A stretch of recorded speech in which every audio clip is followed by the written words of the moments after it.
إن الحمد لله تعالى نحمده ونستعينه ونستهديه ونستغفره، ونعوذ بالله تعالى من شرور أنفسنا ومن سيئات أعمالنا. إنه من يهده الله تعالى فلا مضل له، ومن يضلل فلا هادي له.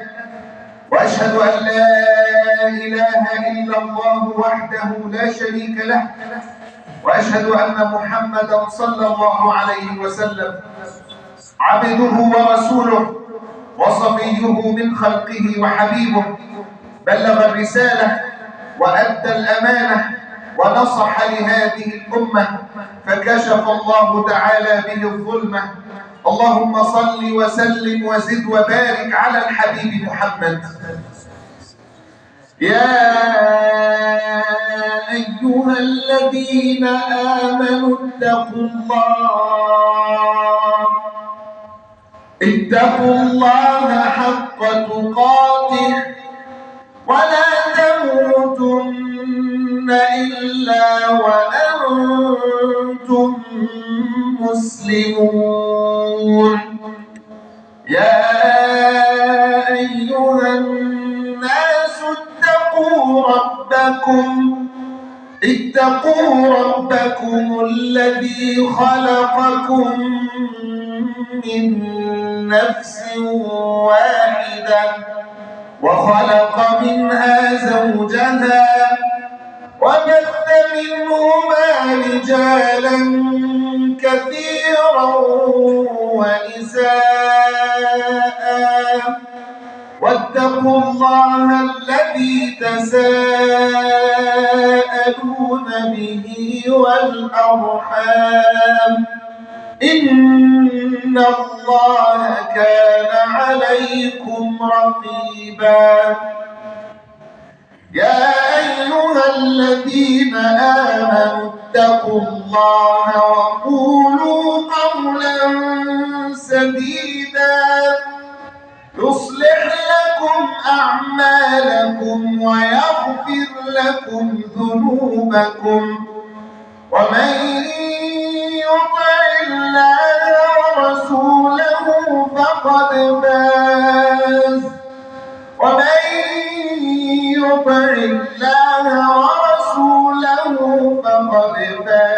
فوزا عظيما. أما بعد، فإن أصدق الحديث كتاب الله تعالى، وإن خير الهدي هدي النبي محمد صلى الله عليه وسلم، وإن شر الأمور محدثاتها، وكل محدثة ليست من شرع الله تعالى فهي بدعة، وكل بدعة ضلالة، وكل ضلالة في النار. جعلني الله وإياكم من رفقاء النبي المختار. أحبتي في الله، طبتم جميعا وطاب سعيكم وممشاكم، وتبوأتم جميعا من الجنة منزلا. وأسأل الله عز وجل الذي جمعنا في الدنيا على طاعته أن يجمعنا في الآخرة في ظل عرشه يوم لا ظل إلا ظله، إنه ولي ذلك والقادر عليه. أحبتي في الله، من كان يحب الله ورسوله فليتقدم خطوة إلى الأمام. يا أيها الذين آمنوا إذا قيل لكم تفسحوا في المجالس فافسحوا يفسح الله لكم. جزاكم الله خيرا. أحبتي في الله، الإنسان في هذه الدنيا خلق لهدف ويعيش لغاية. هذا الهدف وضحه لنا ربنا سبحانه وتعالى في القرآن الكريم فقال: وما خلقت الجن والإنس إلا ليعبدون. الهدف من وجودنا في هذه الدنيا عبادة الله عز وجل. ليس الهدف العمل، وليس الهدف النوم والأكل والشرب، ليس الهدف مشاهدة المباريات والمسلسلات والأفلام، وليس الهدف قضاء الأوقات على المقاهي، وليس الهدف أيها الإخوة الكرام أن الإنسان يعدي الأيام بأي طريقة. في كل يوم الله سبحانه وتعالى ينظر إلى أعمالنا. هل هذه الأعمال متفقة مع الهدف الذي خلقنا من أجله، أم أننا نسير في طريق آخر غير الطريق الذي يريده لنا ربنا سبحانه وتعالى؟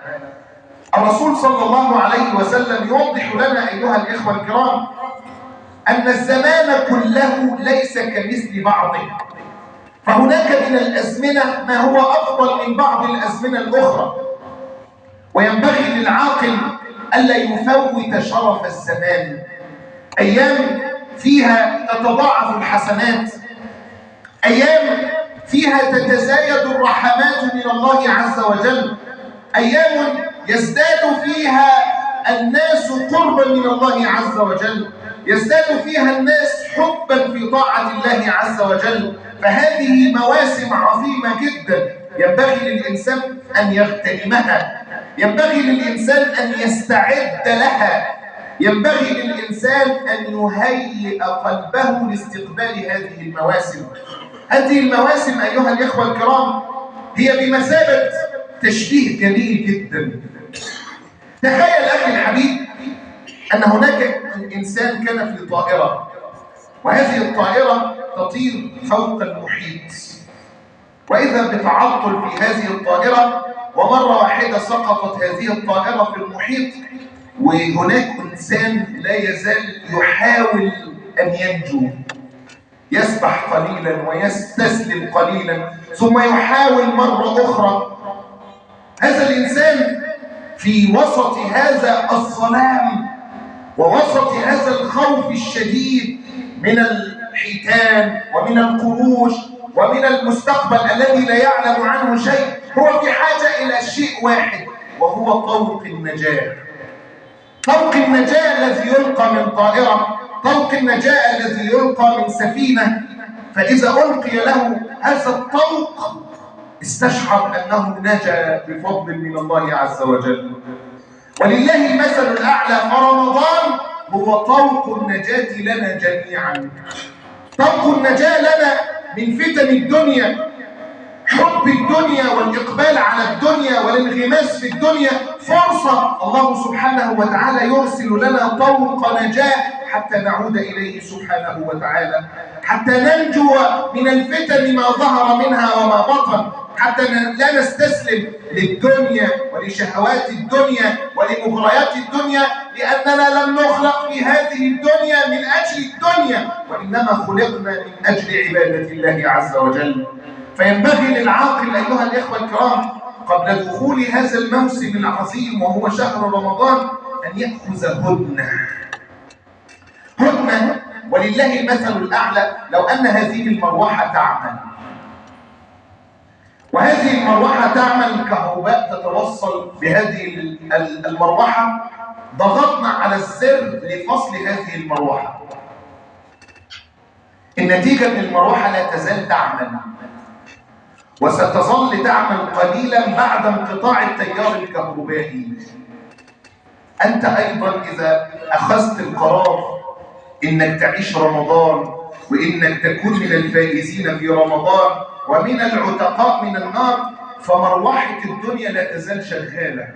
حب الدنيا والتعلق بالدنيا وكثرة الانشغالات والمشاكل والهموم والأهل والأصحاب والعمل والجيران، المروحة لسه شغالة. افصل بقى، الحق بقى في الأيام الفضلة على شهر رمضان، افصل، خد هدنة من المشاكل. من جميل ما أعجبني بعض الناس، يعني عندما يفتعل معه بعض الناس بعض المشاكل هو يفوت عليه فرصة المشكلة. فبقول له في مرة، انت كل ما حد يجي يعمل معاك مشكلة تحدي، قال لي انا اهم حاجة عندي السلام الداخلي. هو جاي عايز يعمل مشكلة، هو جاي عايز عركة، هو جاي عايز نغلط فيه، وانا بقى هبوظ عليه المخطط ده. نحتاج الى هذا خصوصا في هذه الايام اللي للاسف الشديد الا من رحم الله اصبحت النفوس غريبة. النفوس أصبح فيها سواد عجيب جدا إلا من رحم الله عز وجل. إذا رأى إنسان يركب السيارة يستكثر النعمة، وإذا رأى إنسان تزوج يستكثر هذه النعمة، وإذا رأى إنسان يعمل يستكثر. يا عم الذي يرزقه الله والذي بيده كل شيء هو الله، والذي يوزع الأرزاق هو الله. لا تشغل نفسك برزق غيرك، فالله عندما رزقه طلب منه أعمال بهذه الأموال التي أعطاها له. كل إنسان يعطيه الله نعمة سيحاسبه عنها يوم القيامة. أنت ربنا اداك فلوس على قدك، آخر الشهر بتخلص، احمد ربنا، اللهم لك الحمد ولك الشكر على نعمة الستر. طيب التاني ده بقى اللي عنده ملايين، تعالى بقى جبت الملايين دي منين وأنفقتها فين؟ طب الموضوع ده ياخد ساعة ساعتين؟ لا، ده الموضوع ده ياخد زمن طويل. كل ده بقى المسكين اللي كان عايش على قده ده قاعد بيتنعم في الجنة جوه، والتاني قاعد بيتحاسب بقى. فيتمنى الغني يوم القيامة ان هو كان فقير عشان يدخل الجنة بسرعة. لذلك أيها الإخوة الكرام، هذه ليست دعوة للفقر وليست دعوة لترك الدنيا، لكن هي دعوة لعدم الانشغال بالدنيا، عدم التعلق بالدنيا، عدم سيطرة الدنيا على القلب. لذلك الحبيب محمد صلى الله عليه وسلم يقول: تعس عبد الدرهم، تعس عبد الدينار. إذا في حد بيعبد الجنيه؟ في حد بيعبد الجنيه. في حد بيعبد المنصب؟ في ناس بتعبد المنصب. لما الجنيه ولا الصلاة يقول الجنيه، لما الجنيه ولا أي حاجة ترضي ربنا يقول لك لا الجنيه الأول. ما بيعبد مين؟ بيعبد الجنيه. واللي بيعبد المنصب بقى مستعد يبيع أبوه وأمه عشان المنصب، يشهد زور ويكذب ويلفق ويدفع رشاوي، مستعد يعمل أي حاجة بس المنصب يتنيه في مكانه، الكرسي ما يروحش منه. نسأل الله عز وجل العفو والعافية. ففرصة عظيمة جدا هذه الأيام أن نأخذ هدنة من المشاكل، هدنة من المناقشات. قاعدين بالساعات، الفريق ده أحسن ولا الفريق ده أحسن؟ يا عم كلهم زي الفل. ممكن نتكلم في حاجة تفيدنا؟ ممكن نتكلم في حاجة تفيدنا في الدنيا أو تفيدنا في الآخرة؟ انت رزقك على قدك، انما الناس دي مليارديرات، ناس ماشيه ويطلعوا في التلفزيون وما شاء الله حياتهم جميله، شاغل نفسك بيهم ليه؟ ولما تاتي يوم القيامه تنظر في صحيفه الاعمال فتجد سنين قاعد بيتكلم في الكوره، سنين. كل يوم لما يقضي 5-6 ساعات الماتش ده والماتش ده والتحليل قبل الماتش والتحليل بعد الماتش، يجي يوم القيامه يلاقي سنين كتيره جدا ضاعت من عمره في ايه؟ في لا شيء. في ماذا ضاع هذا العمر؟ هل خلقنا الله عز وجل من هذا؟ يعني انت هتحرم علينا الكوره وتحرم علينا؟ لا، ما بقولكش حرام ولا حلال، انا بقول لك ركز في مستقبلك. انا بقول لك استغل العمر ده عشان يوم القيامه فيه ندم وفيه حسره وفيه يوم القيامة كل حاجة تبقى أمام الناس. فاغتنم هذا العمر فقد لا يأتي مرة أخرى. ردنا أيها الإخوة الكرام من المشاكل. لما يجي حد عايز يعمل مشكلة بوظ عليه الخطة. أهم حاجة عندك تكون وأنت واقف بتصلي كده مفيش أي حاجة تشغلك عن الله عز وجل، لا مشكلة مع فلان ولا مشكلة مع علان. هدنة من الهموم. اللي شايل هم بقى المصاريف والإيجار والمية والكهرباء والأقساط، اللي خلق هو اللي بيدبر الأمور وليس أنت. إنما أنت جعلك الله سبب لرزق الزوجة، سبب لرزق الأولاد، سبب. والدليل على ذلك أول لما موت عيالي بيعيشوا ومراتي بتعيش وممكن أحسن مما أنا عايش. يبقى الرزاق هو الله مش أنا. الذي يدبر الأمور هو الله. فلا تحمل نفسك فوق طاقتها. اشتغل واعمل اللي عليك وابذل كل الأسباب الممكنة عشان تجيب الرزق الحلال، لكن إلا هيتم ده بأمر الله عز وجل. قل لن يصيبنا إلا ما كتب الله لنا، الأمر منتهي. طيب الهموم تعمل إيه؟ لا، ده تهد حيل أي إنسان. تيجي تقعد تتكلم معاه تلاقيه متدمر تماما. يا عم في إيه؟ يقول لك بقى فاضل يومين والشهر هيبتدي وما معيش إلا كذا من الإيجار. يا عم قول يا رب. لا يحزن من عنده أب، فكيف يحزن من عنده رب؟ امتى ربنا قصر معانا؟ امتى ربنا نسينا؟ امتى ربنا تخلى عننا؟ ظننا بالله عز وجل أنه يعيننا وأنه يوفقنا وأنه يسددنا وأنه يجبر بخاطرنا، فلا تحمل نفسك فوق طاقتها. اعمل اللي عليك. لما تبقى نايم في البيت وعندك شغل وما تنزلش، ساعتها تزعل لأن أنت بتأثر في إنك تبتغي الرزق الحلال. لما يبقى أمامك فرصة وأنت ما تستغلهاش، ساعتها ازعل. لكن طالما عملت اللي عليك واستنفدت ما تستطيع، يا رب أنا عملت اللي عليا، يا رب اشهد إني قدمت وفعلت ما أستطيع. هدنة من الهموم يا إخواننا يعني من أقوى الجنود للشيطان. الشيطان يريد أن يحزن الذين آمنوا. الشيطان يريد أن تظل دائما تفكر في المستقبل وأولادي وعيالي واللي ورايا واللي قدامي، تتنيك دايما شغال. تيجي تصلي مش عارف تفصل. تيجي يخش علينا شهر رمضان تفتح المصحف الدنيا شغالة جوه ما فصلتش، فيقرأ صفحتين وبعدين يلاقي قدامه في المصحف كل اللي بيفكر فيه قدامه في المصحف: الشغل والأقساط والكهرباء والفواتير بتاعت المية والجمعيات، كله ظاهر أمامه في المصحف، فيقفل المصحف مش عارف يفصل. المسكين مسيطر عليه الهموم. نسأل الله عز وجل أن يقينا شر الهموم. الهم، اجعل همك هم واحد: وعجلت إليك ربي لترضى. ولما ربنا يرضى كل مشاكلك هتتحل. ولما ربنا سبحانه وتعالى يرضى انت هتبقى عايش حياة جميلة جدا معاك او ما معاكش. اهم حاجة عندي ربنا يرضى. معايا كتير اديني بصرف كتير، معايا قليل اديني بصرف على قدي والدنيا ماشية وما بمدش ايدي لحد، ولا بروح استلف، ولا بروح اقدم على قرض من البنك، وعايز اعيش حياة مش بتاعتي. عيش على قدك. لينفق ذو سعة من سعة. معاه فلوس كتير يصرف وينبسط طالما بالحلال. ومن قدر عليه رزقه، على قده الرزق، على قده يعمل ايه؟ يعيش الفشخرة الكدابة اللي الناس عايزة تعيشها؟ لا. ومن قدر عليه رزقه فلينفق مما آتاه الله. ربنا أعطاك 1000 جنيه، عيش على 1000 جنيه. ربنا أعطاك 5000 جنيه، عيش على 5000 جنيه. اوعى تعيش حياة مش بتاعتك. بيقعد يفتح على نفسه أبواب ويقول للناس تعالى شغل لكم الفلوس، ويبدأ يعمل جمعيات وأقساط وياخد قرض، ويلاقيها طبقت على دماغه. في الآخر يسيب كل اللي وراه واللي قدامه ويهد. ويجي بعد كده يقول لك يا مولانا مفيش حد يسلفني قرض حسن. أنت اللي عملت في نفسك كده. ربنا لم يأمرك بهذا. على قد ما ربنا أعطاك على قد ما ربنا أمرك تنفق. لذلك نحتاج أيها الإخوة الكرام قبل دخول شهر رمضان أن نأخذ هدنة من الهموم. خلي كل حاجة على الله وربنا هيدبر لك كل ما تريد أفضل مما تريد.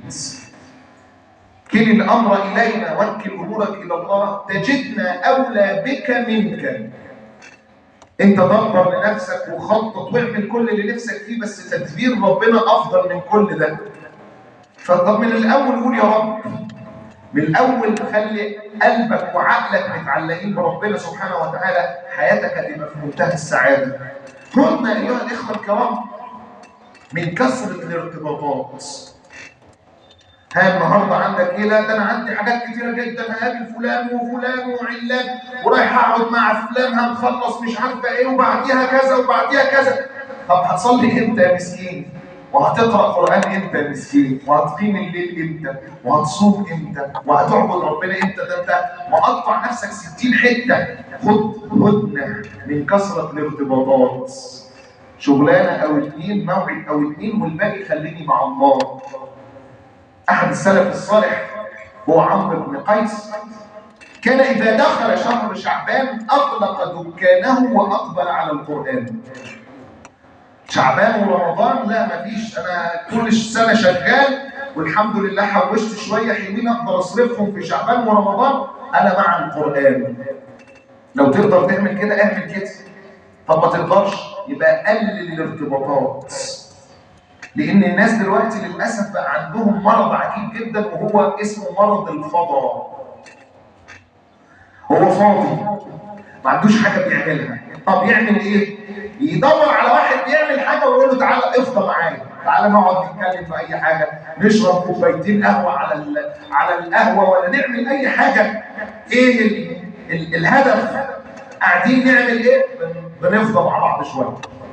انت كنت رايح تزور ابوك وتزور امك وتصل الرحم وتشتغل، يا عم تعالى بس نقعد شويه وهنبقى زي الفل. عملنا ايه في القعده؟ ما عملناش اي حاجه.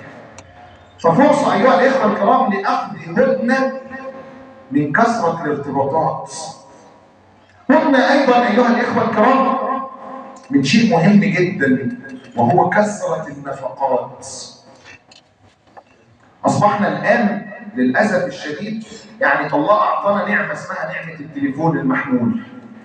هذه النعمه الان للاسف يعني اقبلت على ناس كثيره جدا باشياء ما كانوش بيفكروا فيها زمان، وهو قاعد دلوقتي يجي له لغايه عنده الاعلان عن منتج كذا ومنتج كذا وجهاز كذا، واطلب ويجي لك لغايه عندك. طيب المحفظه فيها قد ايه؟ مش مشكله نتصرف وبعدين نبقى ربنا يحلها. السؤال الاهم، انت محتاج اللي انت اشتريته ده؟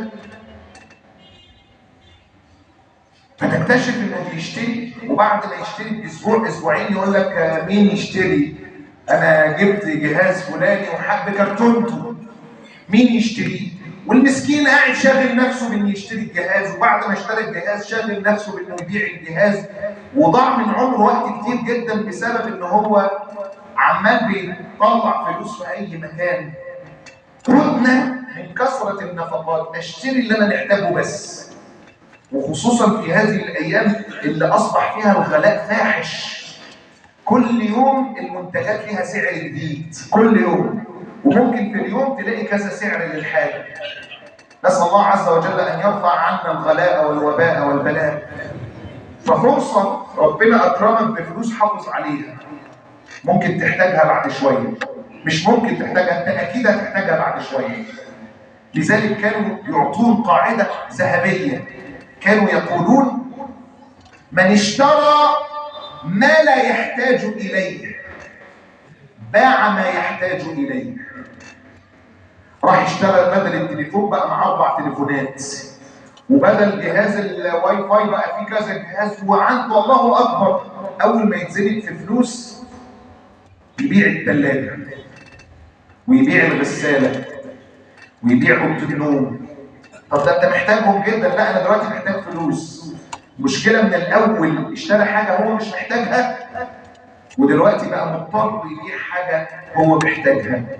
فلذلك يعني المسلم ايها الاخوه الكرام يعني مثل عباد الرحمن والذين اذا انفقوا لم يسرفوا ولم يقتروا وكان بين ذلك قواما. اللي محتاجه بس يشتريه.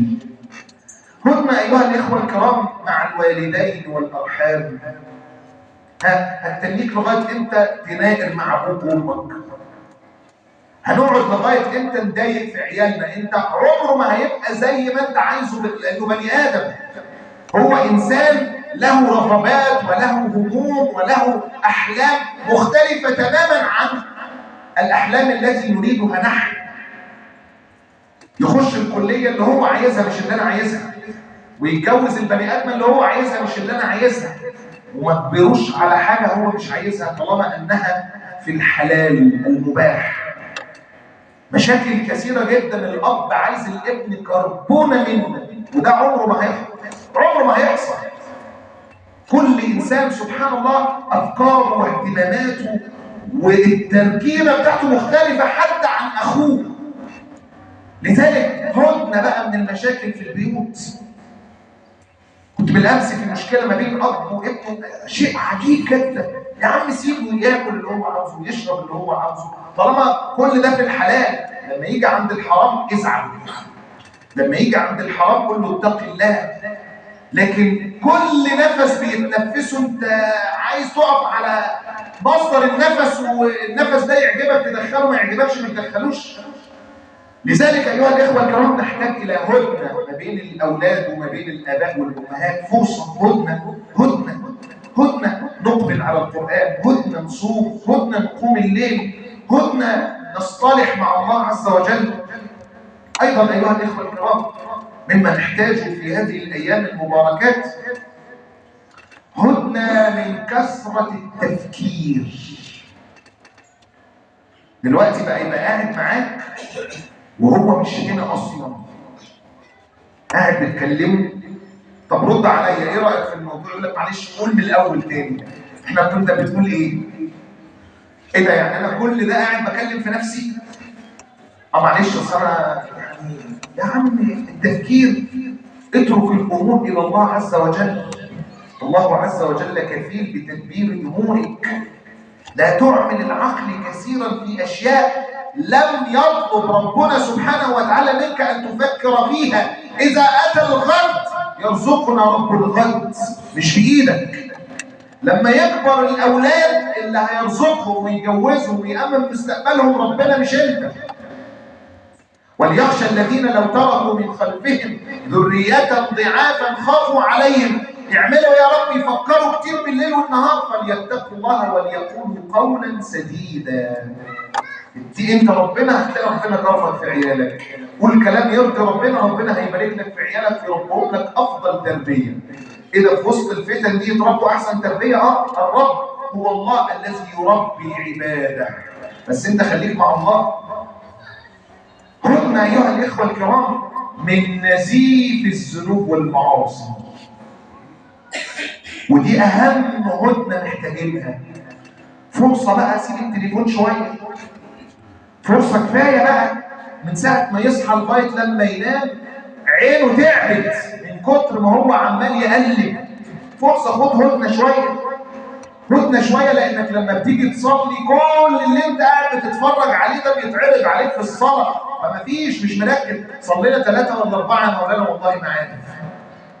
طب يعني الامام غلط ولا ما غلطش؟ برضه مش عارف. يعني الحمد لله احنا خلصنا الصلاه، اللهم لك الحمد، اللهم تقبل يا رب. هو مش هنا اصلا، هو بيتابع هي سافرت ولا لسه قاعده، وفلان اشترى ولا لسه ما اشتراش، قاعد دماغه ما فصلتش.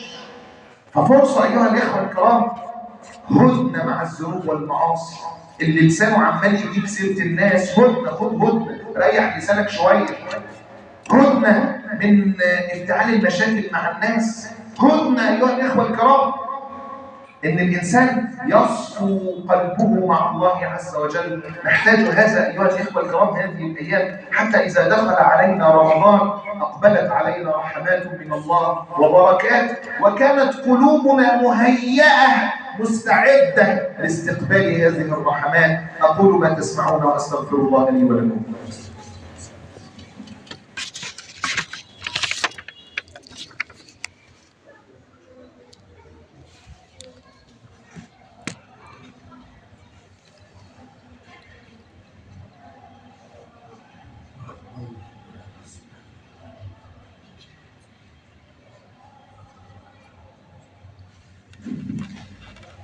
الحمد لله وكفى، وصلاة وسلاما على النبي المصطفى ومن على الأثر قد اكتفى.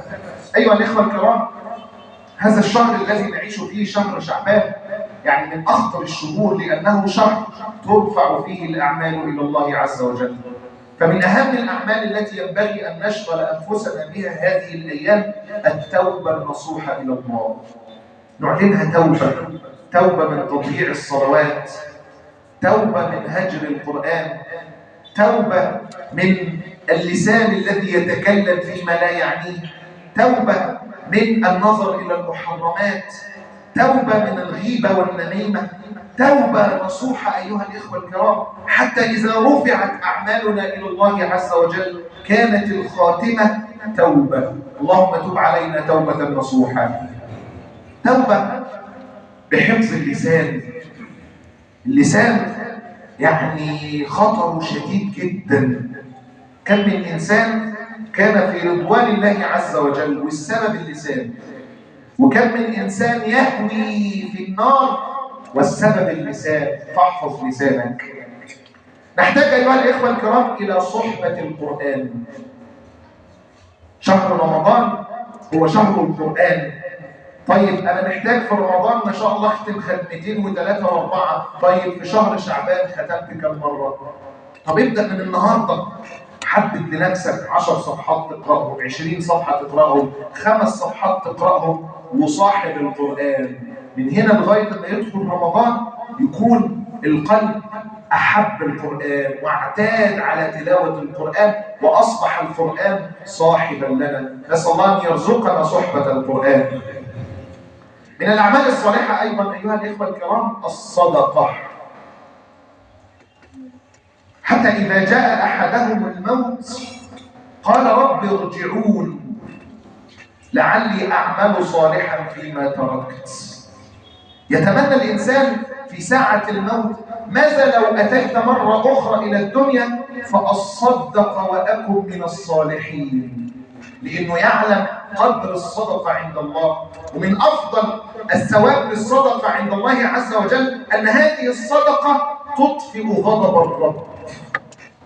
نرتكب ذنوب ونرتكب معاصي تستوجب غضب الرحمن سبحانه وتعالى، فتأتي هذه الصدقة فتطفئ غضب الرب. فطوبى لمن جعل في كل يوم صدقة ولو جنيه واحد، لو 5 جنيه، لو 10 جنيه، كل يوم ينادي مناد من قبل الله عز وجل اللهم أعط منفقا خلفا، اللهم أعط ممسكا تلفا.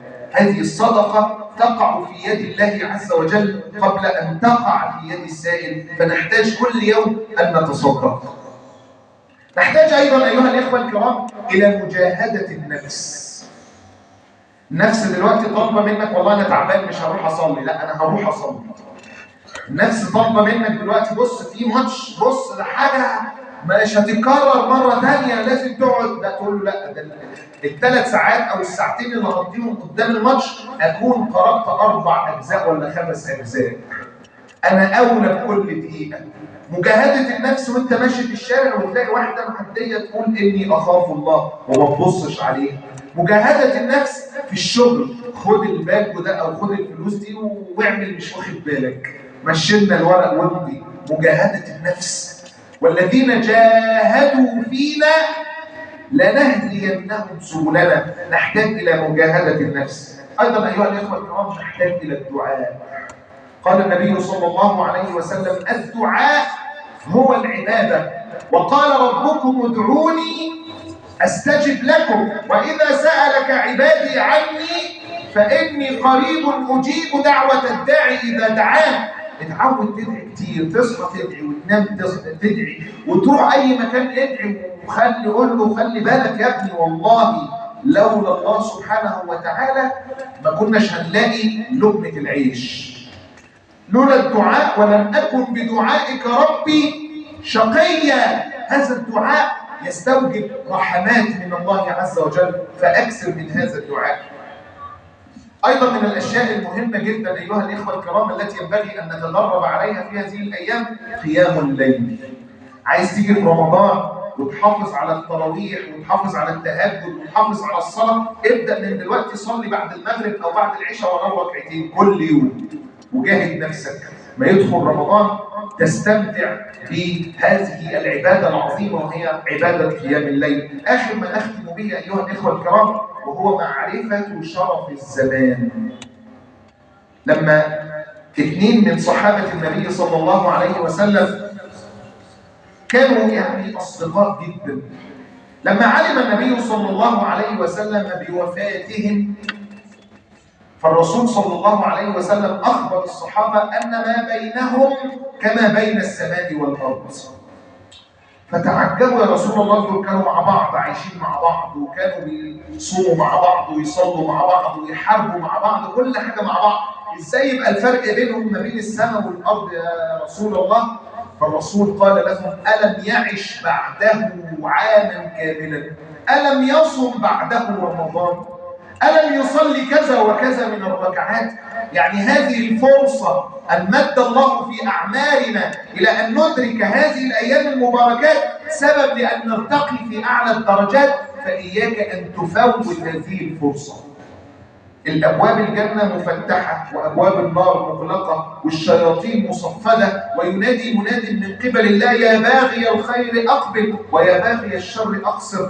فيا حسرة من حرم ويا ندامة من لم يفز. لذلك النبي صلى الله عليه وسلم يقول: خاب وخسر من أدرك رمضان ولم يغفر له. العروض اللي موجودة في رمضان يعني عروض كبيرة جدا ورحمات عظيمة جدا من الله عز وجل.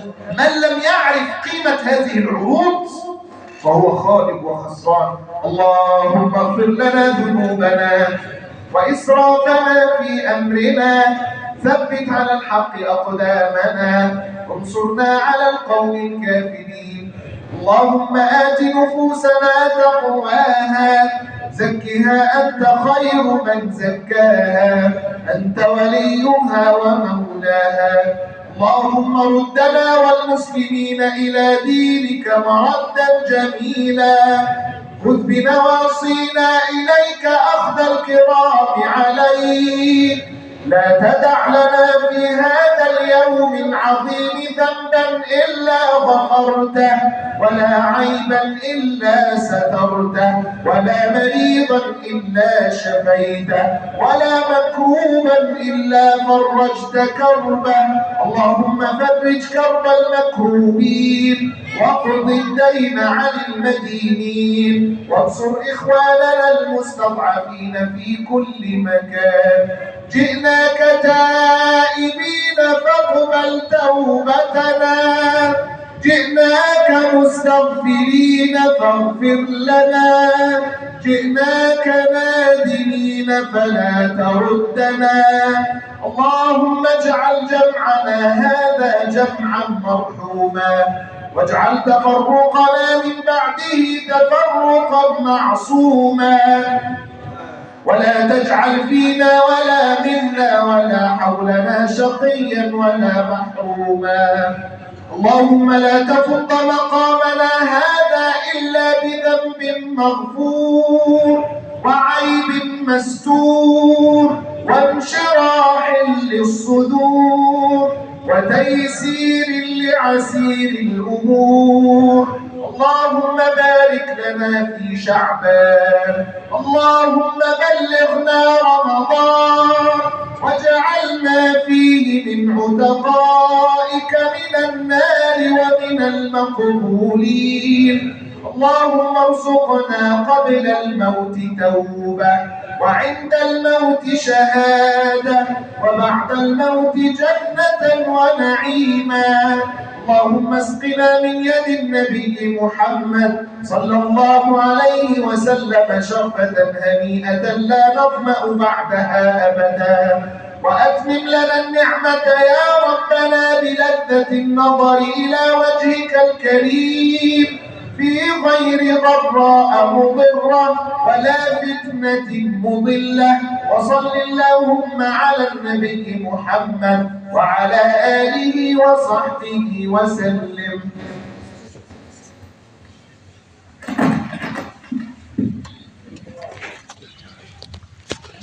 الله أكبر الله أكبر. أشهد أن لا إله